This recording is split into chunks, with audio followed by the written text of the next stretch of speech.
दोस्तों, मैं हूं आपकी होस्ट और दोस्त कल्पिता और आप देख रहे हैं हमारा कार्यक्रम जिसका नाम है संजीवनी। आज के एपिसोड में हम पित्ताशय की पथरी यानी गाल स्टोन के बारे में बात करने वाले हैं। इस पर हमसे चर्चा करने के लिए हमारे साथ मौजूद है डॉक्टर अमोल वाघ।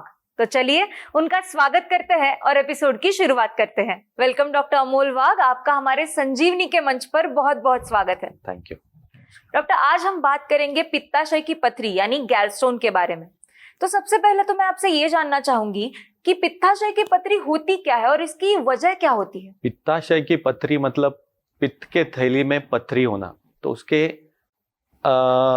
उसके अनेक टाइप की पथरियां होती है, जैसे कि कोलेस्ट्रॉल, पिगमेंट स्टोन्स जी। लेकिन सबसे इम्पोर्टेंट जानना हमें जरूरी कि उसके कारण क्या है। तो मोस्ट ऑफ द रीजन इसके कारण इडियोपैथिक है, मतलब जिसका अननोन रीजन है। परंतु बहुत सारे जो पेशेंट्स है जनरली उनमें पाया जाता है कि कोई अगर फैट फीमेल है जी 40 इयर्स की या 50 ईयर, जो एफ हमें 4F बोलते हैं इसके लिए, 40 ईयर की फर्टाइल फीमेल है एंड फैट है, तो उनमें फीमेल्स में एंड फैटी फीमेल्स में ये ज्यादातर गॉल स्टोन्स पाए जाते हैं। जी। सेकंड की अगर गॉल स्टोन्स कुछ हिमोलाइटिक डिसीज है, पेशेंट को हिमोलाइटिक एनीमिया है, तो उनमें ज्यादा पाए जाते हैं। कोई फीमेल्स ज्यादा ओसी पिल्स यूज करती है, उनमें पाए जाते हैं। जी। And obesity is also one of the important cause for this gall stones. जिनमें गॉल ब्लैडर का इन्फेक्शन होता है उनमें भी ये गॉल स्टोन्स ज्यादा होते हैं। जी, तो इसका कोई स्पेसिफिक रीजन नहीं होता, अननोन रीजन ही ज्यादा होते हैं? अननोन ही ज्यादा रीजन है, और बाकी इन लोगों में वो पाए जाते हैं, इसीलिए इसका ज्यादा महत्व है। जी सर, पित्ताशय की पथरी के कॉम्प्लिकेशंस क्या क्या हो सकते हैं? पित्ताशय की पथरी में के कॉम्प्लिकेशंस अगर हम विस्तार से देखे जाए जी, तो बहुत बार बहुत साइलेंट स्टोन्स सालों तक रहते हैं। बट कई पेशेंट्स में पित्ताशय की पथरी आपको पित्ताशय का इन्फेक्शन देती है, उसे जिसे कोलेसिस्टाइटिस कहते हैं जी। उसमें आपको बुखार आता है एंड काफी आपकी WBC काउंट्स बढ़ते हैं। दूसरा कॉम्प्लिकेशन, इंपॉर्टेंट कॉम्प्लिकेशन है कि पित्त के थैली से पथरी थोड़ा नीचे आती है एंड गॉल ब्लैडर के नेक में अटक जाती है, फंस जाती है। तो गॉल ब्लैडर के जो सिक्रीशन से वो रुक जाते हैं और गॉल ब्लैडर का साइज बढ़ता है। जी। तो उसमें आइदर पस हो जाता है या फिर गॉल ब्लैडर फट जाता है या परफोरेशन हो जाता है, गॉल ब्लैडर का गैंग्रीन हो जाता है। जी। उसे एम्पायमा भी कहा जाता है। अगर वो स्टोन और नीचे आया, अगर कॉमन बाइल डक्ट में आ गया, तो जो बाइल का फ्लो है वो बंद हो जाएगा एंड वो जो बाइल है वो ब्लड में एब्सॉर्ब हो जाएगा, और जिसे हम पीलिया कहते हैं, जॉन्डिस। तो दूसरा उसे जॉन्डिस हो जाता है। अगर स्टोन और नीचे आया, जहां कॉमन बाइल डक्ट जो बाइल की नली और पैनक्रियाज की नली जहां मिलती है जी, वो वहां आ गया और उसमें फंस गया, तो पैनक्रियाटाइटिस जो पैनक्रियाज का इन्फेक्शन है वो होता है एंड वो बहुत ही फेटल होता है। जी डॉक्टर, तो इसके लिए उपचार क्या क्या होते हैं? क्या किस तरह से हम इसे ट्रीट कर सकते हैं? जनरली अगर कॉम्प्लिकेशंस नहीं है, अगर कॉम्प्लिकेशंस है तो इमीडिएट सर्जरी ही एक उपचार है। जी। अगर कॉम्प्लिकेशन नहीं है तो हम कुछ दिनों तक वेट कर सकते हैं एंड इलेक्टिवली हम प्रोसीजर कर सकते हैं। कई चीजों में अगर पेशेंट फिट नहीं है, काफी अगर दूसरी बीमारी है, तो हम ये सर्जरी प्रोलॉन्ग कर सकते हैं। और उसमें मेडिकल ट्रीटमेंट, जैसे कि उनको थोड़ा हम डाइट कंट्रोल करके, जैसे कि फैटी फूड अवॉइड करके, प्रोसेस्ड फूड अवॉइड करके थोड़ा सर्जरी प्रोलॉन्ग कर सकते हैं। और कुछ ड्रग्स भी अवेलेबल है मार्केट में, so that we can keep the surgery away. जी डॉक्टर, कई बार लोगों को हम बताते हैं कि उन्हें अगर सर्जरी करवानी है तो लोग डर जाते हैं, तो क्या सर्जरी ये एक ही विकल्प है, भले वो अभी करनी हो या फिर थोड़ी देर बाद? क्या इसके अलावा भी कुछ उपचार है जो अवेलेबल है? मेडिकल लाइन ऑफ मैनेजमेंट जो हमने अभी थोड़ी देर पहले बात की वो हम कर सकते हैं, लेकिन गॉल ब्लैडर के 99% कॉम्प्लिकेशंस जब आपको पता है तो सर्जरी ही एक विकल्प बचता है। एंड उसमें जैसे कि हम किडनी में स्टोन होता है तो किडनी का स्टोन निकालते हैं उसे अलग अलग तरीके से, लेकिन गॉल ब्लैडर का स्टोन जब होता है तो गॉल ब्लैडर की सर्जरी करके पूरा गॉल ब्लैडर ही निकालना पड़ता है। जी डॉक्टर, आपने अभी कहा कि सर्जरी करवाना जरूरी होता है क्योंकि पित्ताशय हटाना पड़ता है, तो पित्ताशय हटाने के बाद क्या कॉम्प्लिकेशंस हो सकते हैं, क्या दुष्प्रभाव उसके हो सकते हैं?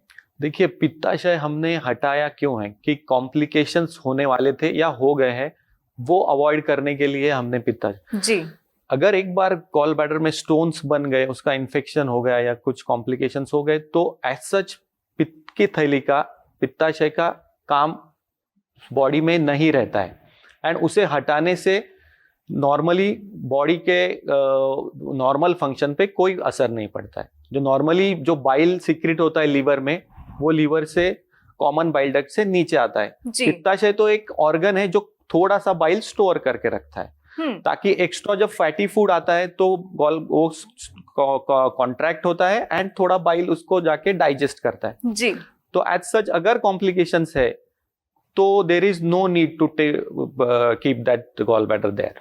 डॉक्टर, आपने कहा कि सर्जरी करवाना बहुत ही जरूरी है, तो सर्जरी के कौन कौन से विकल्प है, कौन कौन से ऑप्शंस हैं जो हम कर सकते हैं?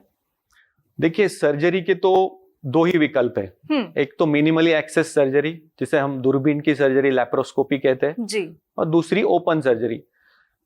ओपन सर्जरी काफी पहले जमाने में करते थे, काफी बड़ा कट दे के राइट साइड के एब्डोमेन में बड़ा कट दे के उससे ये करते थे, एंड वो एरिया जो गॉल ब्लैडर का एरिया है वो लीवर के नीचे आता है। जी, तो ओपन सर्जरी में ज्यादा कॉम्प्लिकेशन होने का चांसेस रहते थे। जी, तो इवेंचुअली लैप्रोस्कोपिक सर्जरी, जिसमें हमें पूरा व्यू दिखता है, दूरबीन से जाके हम अंदर पेट में जाके देखते हैं तो काफी बड़ा व्यू दिखता है, एंड गॉल ब्लैडर के हर एक पार्ट को, हर जो उसके अराउंड जो दूसरे ऑर्गन से हमें इजीली देख पाते हैं एंड गॉल ब्लैडर इजीली निकाल सकते हैं। तो लैप्रोस्कोपिक सर्जरी आज के जमाने में गोल्ड स्टैंडर्ड मानी जाती है। जी, तो डॉक्टर, क्या आजकल जो भी सर्जरीज होती है वो लैप्रोस्कोपिक सर्जरी ही होती है, ओपन सर्जरी होती ही नहीं है? Most of the surgery, around 80 to 90% आज लैप्रोस्कोपी ही होता है गॉल ब्लैडर के लिए। ओपन सर्जरी अगर कुछ कॉम्प्लिकेशंस हो, उसके बाद अगर दूसरी भी सर्जरी उसके साथ करनी है, सपोज कोई कैंसर है, तो उस समय हम ओपन सर्जरी करते हैं।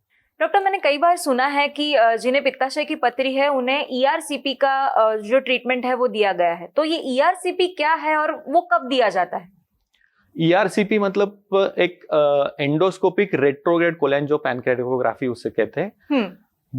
उससे हम एंडोस्कोपिकली मुंह से एंडोस्कोप डाल के पित्त की थैली जहां अटैच्ड होती है जी, उसमें कहीं स्टोन है या उसमें कोई दूसरा स्ट्रक्चर है, वो चीजें देखने के लिए ईआरसीपी करते हैं। जी, क्योंकि हमने अभी डिस्कस किया कि अगर गॉल ब्लैडर का स्टोन नीचे अगर आ गया तो हम इमीडिएट सर्जरी नहीं कर सकते, क्योंकि पेशेंट को अगर जॉन्डिस डेवलप हो चुका है जी, तो वो स्टोन भी निकालना जरूरी है। तो अगर इतनी बड़ी सर्जरी पेट फाड़ के करके फिर बाइल डक्ट ओपन करके हम वो करेंगे, तो ऑपरेशन करेंगे, तो ज्यादा मॉर्बिड सर्जरी होती है। तो उसके पहले ही ईआरसीपी करके हम जो गॉल स्टोन नीचे आ गए हैं कॉमन बाइल डक्ट में, वो निकालते हैं एंड फिर उसमें स्टेंट डाल के एक पर्टिकुलर कालावधि के बाद उसका गॉल ब्लैडर की सर्जरी करते हैं। सर, ये सर्जरी करते वक्त कौन कौन से कॉम्प्लिकेशंस आ सकते हैं? कॉम्प्लिकेशन एज सच बहुत कम है अगर हम दूरबीन से, लैप्रोस्कोपी से सर्जरी करें तो, एंड उसमें सर्जन्स का स्किल भी उसमें देखा जाता है या इन्वॉल्व होता है जी, कि नॉर्मली अगर आज के सिनारियो में जिसने अच्छी खासी सर्जरीज कर चुके हैं कोई सर्जन, तो डेफिनेटली कॉम्प्लिकेशन रेट उसमें कम रहता है। Bile duct injury, common bile duct की इंजुरी, ये एक कॉम्प्लिकेशन पाया जाता है, और कभी कभी ब्लीडिंग होता है लीवर के एरिया से, वो एक बड़ा सा कॉम्प्लिकेशन है, बट वो हम ट्रीट कर सकते हैं। उसे किस तरह से ट्रीट किया जाता है, मतलब उसके लिए कुछ स्पेशल करना जरूरी है? अगर कॉम्प्लिकेशन इमीडिएट सर्जरी के दौरान ही दिख गया तो हम उसे तभी रिपेयर करते हैं। अगर कॉमन बाइल डक्ट में इंजुरी हुआ है तो हम वहीं तभी उसको सुचरिंग करते हैं जी, एंड हम एक ड्रेन भी रखते हैं साथ में, कि अगर कोई बाइल लीक हो रहा है तो वो हमें बाद में सर्जरी के बाद में पता चलेगा, एंड बाद में हम ERCP गाइडेड स्टेंट रखते हैं और वो कुछ दिनों में 4 वीक्स या 6 वीक्स में निकालते हैं। सर आपके पास तो इतने सालों में बहुत सारे पेशेंट्स आए होंगे, तो आपके पास पेशेंट कब आता है? ऐसे क्या सिम्टम्स होते हैं जो उन्हें जो ऐसी कुछ तकलीफें होती है जो उन्हें महसूस होती है और फिर वो आपके पास आते हैं? देखिए, मेजॉरिटी पेशेंट्स जो आते हैं वो सिम्टम्स लेके ही आते हैं जी। एंड उनको फर्स्ट सिम्टम्स जो होता है कि इपिगैस्ट्रिक रीजन, मतलब ये जो सेंटर पोर्शन है वहां पेन होता है। राइट साइड एब्डोमेन जहां लीवर है और जहां गॉल ब्लैडर है वहां पेन होता है और वो पेन आगे रेडिएट होता है इपिगैस्ट्रिक रीजन में या फिर पीछे रेडिएट होता है। दूसरा सिम्टम्स उनको नौशिया होता है जी। तीसरा वोमिटिंग्स होते हैं काफी एंड अगर कॉम्प्लिकेशंस है, अगर इन्फेक्शन है तो फीवर आता है, बार बार फीवर आना, ये एक उनके सिम्टम्स होते हैं।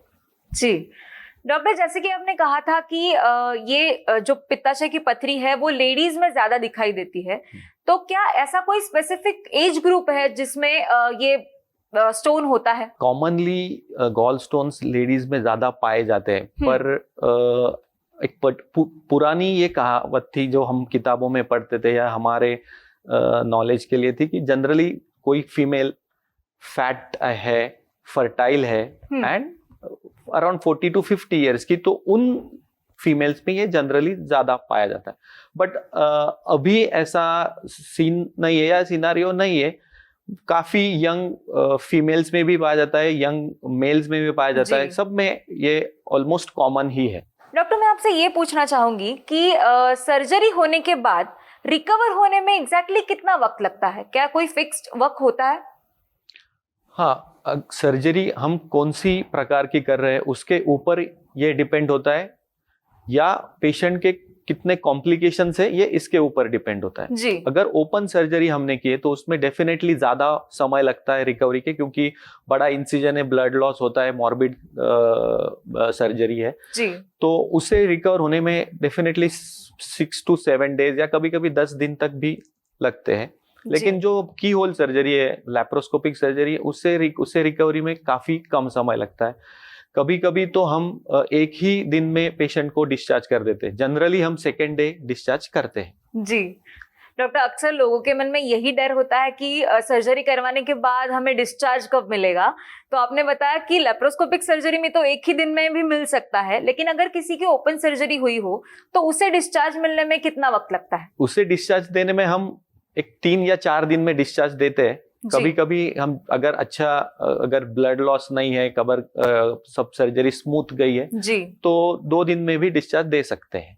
जी बिल्कुल। लेकिन मैंने जो कहा कि अगर पेशेंट कॉम्प्लिकेशन लेके आया है तो उसे रिकवरी में डेफिनेटली ओपन सर्जरी में ज्यादा समय लगता है जी, और दूरबीन से जो लैप्रोस्कोपी से हम करते हैं उससे कम समय लगता है। जी डॉक्टर, अक्सर सर्जरी करते वक्त, कौन सी भी सर्जरी करते वक्त पेशेंट का डायबिटीज या फिर ब्लड प्रेशर, ये सब चीजें देखना बहुत जरूरी है, तो क्या ये सर्जरी करते वक्त भी ये सब टेस्ट करना जरूरी है? और अगर पेशेंट डायबिटिक है तो उसके लिए ये सर्जरी किस प्रकार की जाती है? क्या कोई स्पेशल ध्यान रखा जाता है? डेफिनेटली कोई भी सर्जरी करने से पहले उसे प्री एनेस्थेटिक चेकअप के लिए कुछ ब्लड टेस्ट होते हैं, उसकी लंग कैपेसिटी, हार्ट कैपेसिटी क्या है वो देखने के लिए टेस्ट करने पड़ते हैं जी। एंड वो काफी सारे ब्लड टेस्ट होते हैं। वो देखने के बाद एनेस्थेटिस्ट फिर से फिटनेस देने के बाद हम सर्जरी के लिए प्रोसीड करते हैं। जी। डायबिटीज अगर पेशेंट में है तो डेफिनेटली डायबिटीज उसका कितना है, ब्लड शुगर कितनी, वो देखी जाती है सर्जरी से पहले, और उसके शुगर कंट्रोल करने के मेजर्स भी लिए जाते हैं। बट डायबिटीज है तो ये सर्जरी कर सकते हैं, उसमें डायबिटीज है तो ये सर्जरी नहीं कर सकता ऐसा नहीं है। जी सर, आपने अभी एनेस्थेशिया की बात की, तो ये सर्जरी करते वक्त, एनेस्थेशिया देते वक्त क्या विकल्प होते हैं, कौन से ऑप्शंस होते हैं? जनरली अगर हम लैप्रोस्कोपिक सर्जरी करें तो उसे जनरल एनेस्थेशिया में ही प्रीफर किया जाता है जी, पूर्ण भूल जिसे कहा जाता है। लेकिन कई बार जनरल एनेस्थेशिया के लिए पेशेंट फिट नहीं होता है, कुछ हार्ट कंडीशंस होती है, क्योंकि ऑपरेशन करते वक्त दूरबीन से जब हम सर्जरी करते तब कार्बन डाइऑक्साइड गैस हम पेट में भरते ताकि हमें उसे थोड़ी स्पेस मिले और हम ऑपरेशन कर पाए। तो उस गैस के वजह से अगर कोई लंग्स में प्रॉब्लम है, अगर पेशेंट फिट नहीं है तो कभी कभी बहुत हम कभी कभी स्पाइनल एनेस्थेशिया में भी ये सर्जरी करते हैं, जैसे एपिड्यूरल एनेस्थेशिया, स्पाइनल एनेस्थेशिया में भी करते हैं। जी ओपन सर्जरी भी हम स्पाइनल एनेस्थेशिया में कर सकते हैं। जनरली वो स्पाइनल एनेस्थेशिया में और एपिड्यूरल में ही करते हैं ओपन जी। सर्जरी। सर, पित्ताशय में पथरी होती है तो उसका कुछ साइज होता है, कितनी बड़ी वो हो सकती है? देखिए, साइज, पित्ताशय में पथरी होना ही ये बीमारी है, जी बट उसका साइज कितना है या ये जरूरी नहीं है कि उसके साइज से ही उसकी ट्रीटमेंट करें। जी। हाँ, होते हैं पित्त के 0.5 mm से लेके बहुत छोटे से लेके बहुत बड़ी साइज अराउंड 5 सेंटीमीटर तक के भी स्टोन्स होते हैं, जी बट साइज इंपॉर्टेंट नहीं है। स्टोन्स हो गए हैं तो एंड उसके कॉम्प्लिकेशंस क्या हो रहे हैं उसे ट्रीट करना जरूरी होता है। डॉक्टर, सर्जरी होने के बाद पेशेंट जब रिकवर हो रहा होता है तब उसे अपने आहार का क्या विशेष ध्यान रखना जरूरी है? जनरली ऑपरेशन के बाद हम फैटी फूड, प्रोसेस्ड फूड जी खाने में पेशेंट्स को अवॉइड करने के लिए बोलते हैं जी for 6 weeks, and after that normal वो डाइट ले सकते हैं। जी पेशेंट में काफी मिसकंसेप्शंस है कि किसी ने बोला है कि सर्जरी करने के बाद हमें ये खाना नहीं होता है। जो भी कुछ फूड रिस्ट्रिक्शन है वो हार्डली 4 to 6 वीक्स है। उसके बाद नॉर्मली पेशेंट अपना लाइफस्टाइल जी सकता है, whatever food he wants to take. जी डॉक्टर, आपने मिसकंसेप्शन की बात की तो लोगों में ये भी डर होता है कि सर्जरी होने के बाद जो रिस्ट्रिक्शन हमें लगे हैं वो जिंदगी भर वैसे ही रहेंगे, तो क्या रिकवरी होने के बाद भी जो रिस्ट्रिक्शंस है वो वैसे ही रहते हैं? जी नहीं, बिल्कुल नहीं। हमने पहले ही डिस्कस किया कि रिस्ट्रिक्शन ये कम समय के लिए, काफी हार्डली 4 to 6 वीक्स के लिए ही होते हैं। उसके बाद पेशेंट अपना नॉर्मल लाइफस्टाइल जी सकता है। लोगों में काफी गलत फहमियां हैं कि गॉल ब्लैडर निकाल लिया तो पेन होते रहता है, एसिडिटी होती है, ये होता है। बहुत सारे लोग आके हमें पहले सर्जरी के पहले यही बात पूछते हैं कि उसके बाद क्या होने वाला। तो हम ऑलवेज उनको सजेस्ट करते हैं कि जो कॉम्प्लिकेशंस होने वाले हैं और हो गए उसको हम निकालने वाले हैं। अब गॉल ब्लैडर निकालने के बाद कोई कॉम्प्लिकेशन नहीं होने वाला है, लाइफ आपकी पहले जैसे ही चलने वाली है। जी डॉक्टर, एक बार पित्ताशय की पथरी को ऑपरेट करने के बाद क्या फिर से वो हो सकती है? इसके कोई चांसेस है? नहीं, एक बार पित्त की थैली अगर पूरी तरीके से निकाल दी तो उसमें वापस गॉल स्टोन्स होने के चांसेस नहीं है। जी पहली बात, मैंने पूरी निकाल दी, इसका रीजन मैं आपको बताता हूँ जी कि कई बार पार्शियल कोलेसिस्टेक्टोमी भी की जाती है कि अगर काफी अंदर इन्फेक्शन है, एडेजेंस है, गॉल ब्लैडर पूरा निकाल नहीं सकते तो कोई सर्जन पार्शियल कोलेसिस्टेक्टोमी का भी विकल्प रखते कि आधी पित्त की थैली निकालते हैं, थोड़ा रखते हैं।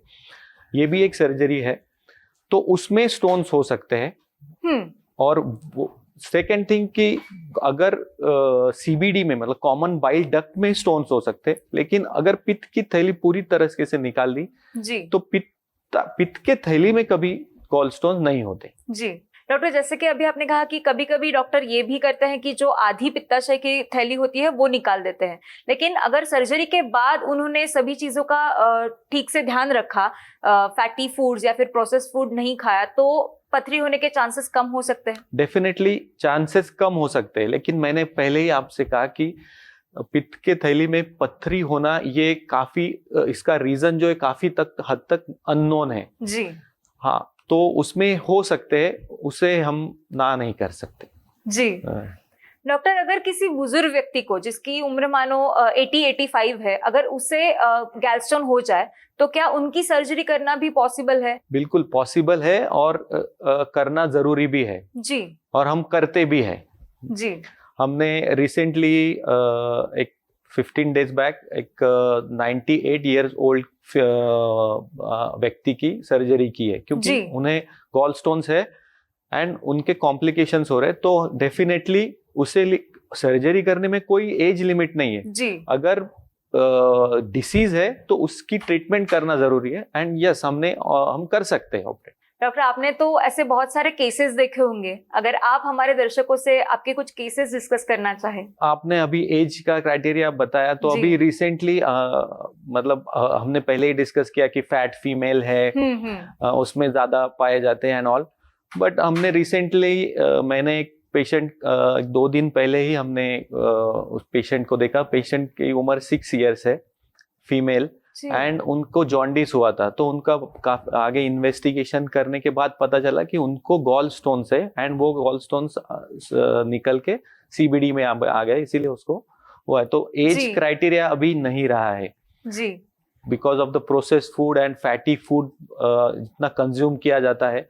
तो ये भी एक रीजन है कि ऐसे कॉम्प्लिकेशंस एंड गॉलस्टोन्स बहुत ज्यादा पाए जा रहे हैं। तो डॉक्टर, क्या ऐसे बुजुर्ग या फिर छोटे बच्चों की सर्जरी करते वक्त कुछ अलग से कॉम्प्लिकेशंस आते हैं या फिर कुछ अलग से ध्यान रखा जाता है? हाँ, डेफिनेटली एनेस्थेशिया पार्ट हम ध्यान रखा जाता है, लेकिन अदरवाइज सर्जरी एज सच इसमें जो नॉर्मल प्रोसीजर है, जो प्रोटोकॉल है, उसी तरीके से हम करते हैं। डॉक्टर, मेरे एक कलीग है, उनकी वाइफ का पित्ताशय की पथरी का ऑपरेशन हुआ है, सर्जरी हुई है, लेकिन सर्जरी होने के बाद भी उनके सीने में कभी कभी दर्द रहता है। तो क्या ये दर्द होना आम बात है? देखिए, दर्द होना आम बात है, क्योंकि अगर उनकी दूरबीन से शस्त्रक्रिया हुई है, सर्जरी हुई है, तो जहां से पोर्ट डालते हैं, तो उस पोर्ट के साइड जहां से हम दूरबीन डालते हैं अंदर पेट में जाते हैं, उस एरिया में कभी कभी महीने 2 महीने तक पेन हो सकता है, रहता है जी। बट अगर परसिस्टेंट पेन है और उसके साथ कुछ अलग सिम्टम्स है, तो हमें उनको और इन्वेस्टिगेशन करना जरूरी है। उनका अगर एंडोस्कोपी हुआ है कि नहीं, या बाकी सारी चीजें, एक अल्ट्रासोनोग्राफी भी उनका रिपीट करके देखना चाहिए। जी डॉक्टर, आपने बहुत ही अच्छी जानकारी दी। मैं चाहूंगी कि जाते जाते आप हमारे दर्शकों को कुछ टिप्स दें। टिप्स मैं यही देना चाहूंगा कि जो फैटी प्रोसेस, जो आउटसाइड फूड है, उसे थोड़ा अवॉइड कीजिए। डेफिनेटली उसका भी रोल गॉलस्टोन्स में है, ये रिसर्च में सामने आ ही रहा है। सेकेंड थिंग, अगर गॉलस्टोन्स आपको हुआ है, अगर डिटेक्ट हुआ है, तो डेफिनेटली आपके सर्जन के पास जाके उससे सलाह लीजिए, ना कि 10 लोग क्या कहते हैं और उनका एक्सपीरियंस क्या है। तो प्लीज डोंट डू दैट। आपके सर्जन के पास जाइए और अच्छी सलाह लीजिए, और जो भी वो सर्जन सलाह देंगे उसकी तरह आप फॉलो कीजिए। जी, thank you so much doctor, आपने बहुत ही अच्छी जानकारी दी। आपने अपना कीमती समय निकाला और आप यहाँ पर आए, इसके लिए आपका बहुत बहुत शुक्रिया। Thank you. दोस्तों, अब अपनी होस्ट और दोस्त कल्पिता को इजाजत दीजिए। फिर मुलाकात होगी संजीवनी के अगले एपिसोड में।